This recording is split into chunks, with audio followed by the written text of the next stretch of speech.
Video, I want to talk about something a little bit different than I usually do.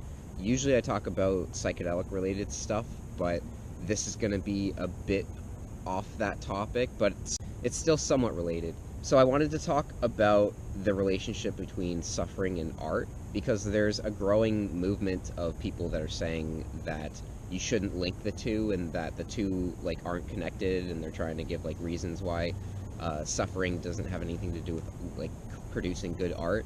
And the reason behind this is that they say that people will try to avoid treatment because they think that their affliction is the root of their creativity.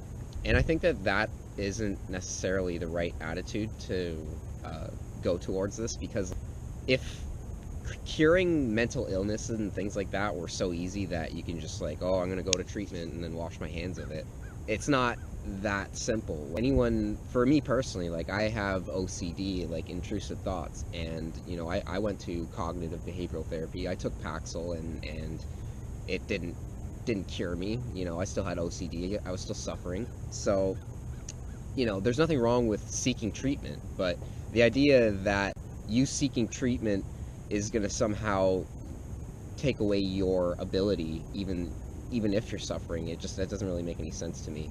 I think that you're always going to have that problem, and you're always going to have that trauma or whatever, and you're always going to be dealing with it. It's okay to seek treatment, but it's not like it's ever going to be gone from you. Those scars are always going to be there, and you can create from that. You can grow in the right way to be able to have the type of dedication and like commitment. From my own personal experience, I had a very traumatic experience once, and like afterwards, I saw a huge increase in my productivity and creative output and stuff like that.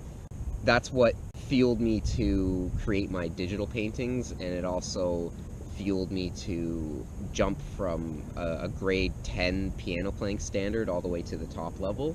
So like I had an extreme amount of improvement in my ability, because I think that the piano playing stuff, I didn't have the level of drive that was required to get to those levels, like to get to beyond a grade 10. Like I didn't have a specific reason for why I need to get to that level so desperately, and after that experience, it gave me a reason, and it was fuel for that. So I don't really think that I would have achieved those levels without that trauma experience. So for me, it doesn't really make sense, the whole theory that suffering and art doesn't have any connection. Like I personally believe that how great someone's work is, you can sort of estimate their level of suffering. And I know that might not be 100% accurate, but in a lot of cases I find that's often a pretty good indicator. So I definitely think that people should seek treatment if they have depression or like OCD or